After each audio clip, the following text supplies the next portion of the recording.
L'humeur de Perico.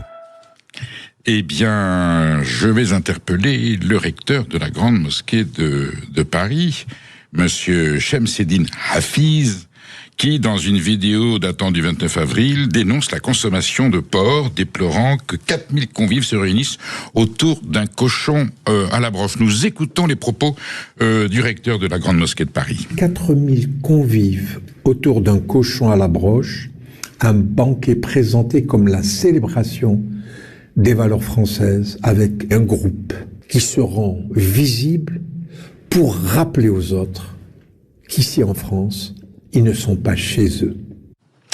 Je suis interpellé, j'ai le plus grand respect pour Chems, parce que le ministre de l'Intérieur le tutoie. Mon cher Chems, tu sais à quel point le président de la République est soucieux de promouvoir l'islam. Le recteur s'égare dans son analyse. Il présente il parle du canon français avec des gens qui se sont réunis pour faire un grand festin, un grand banquet peut-être républicain. Il présente comme la célébration des valeurs françaises où l'on chante à la gloire d'une figure politique en excluant symboliquement ceux qui ne ressemblent pas à cette culture-là. Et d'ajouter, il y a une différence entre une communauté qui se rend visible parce qu'elle a souvent été invisible et une communauté qui se rend visible pour rappeler aux autres qu'ici en France, ils ne sont pas chez eux. Mais jamais de la vie, monsieur le recteur de la Grande Mosquée de Paris, la laïcité ne se tient pas aux paramètres religieux. La laïcité, c'est que l'on peut avoir les pratiques culturelles que l'on veut en France, et la consommation de cochons qui remonte à la nuit des temps. Le cochon est l'animal le plus vénéré en Chine. Il y a des religions comme la religion musulmane et la religion juive qui l'interdisent pour des raisons anciennes de santé. Le cochon, si on croit en Dieu, le cochon a été créé par Dieu. Le diable n'a pas personnellement créé le cochon pour embêter les autres. Le cochon est un animal de la nature, de la création, et il s'avère que sa conservation dans les pays chauds peut engendrer quelquefois des problèmes de toxicité, et c'est pour ça qu'il a été prescrit.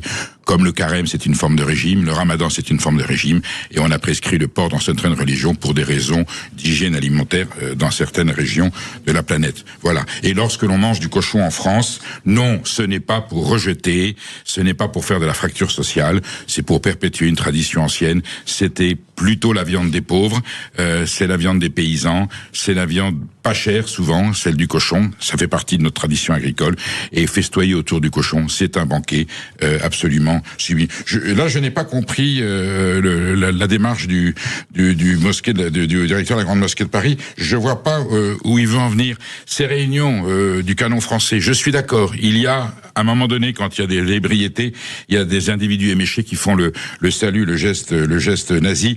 C'est pas pour autant que c'est le congrès de Nuremberg.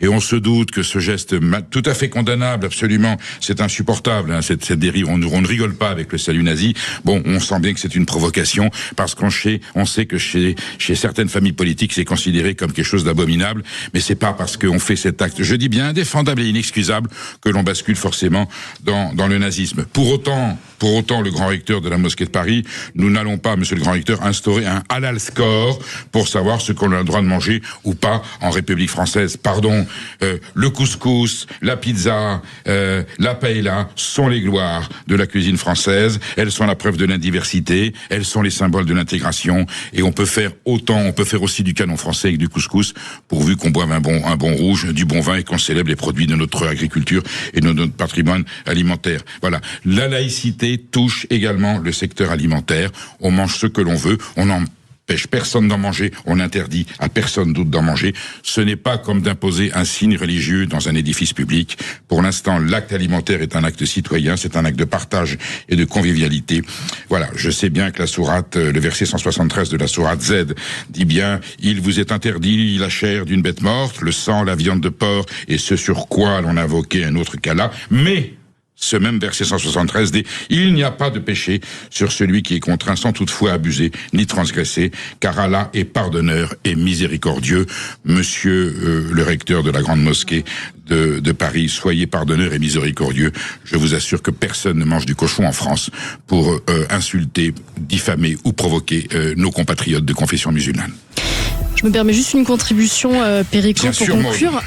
Les saluts nazis, les fameux saluts nazis, pour l'instant, il n'y a pas de preuve du tout. Hein. Les vidéos qu'on a vues. Non, mais voilà, mais vraiment, ce ne sont pas. Je mets les pieds dans le plat. Si jamais il devrait y avoir plainte et il devrait y avoir condamnation, mais il n'y a pas. Et donc, pour l'instant, ça relève plus de la diffamation que de la réalité. Merci pour cette précision. À un moment donné, il y avait la quenelle, vous savez, Dieu donné. Là, c'est plus. On peut difficilement faire semblant. C'est condamnable, mais il y a tellement d'autres provocations ailleurs, dans tous les camps. On prend toujours le signal qui exaspère l'autre pour faire la provocation. C'est un climat de guerre civile, voilà. Et si c'est le cas, c'est vrai que ces saluts-là n'ont rien à faire dans une fête comme le Canon français, où la convivialité et le partage autour des mets de notre tradition culinaire sont le bienvenu. C'est un acte de paix et de partage. Et j'espère qu'un jour, là, je lance un appel confessionnel et spirituel. J'espère qu'un jour, il y aura un aboutissement et qui fera que la viande de porc, que le cochon sera peut-être accepté dans les religions lorsqu'on aura certifié.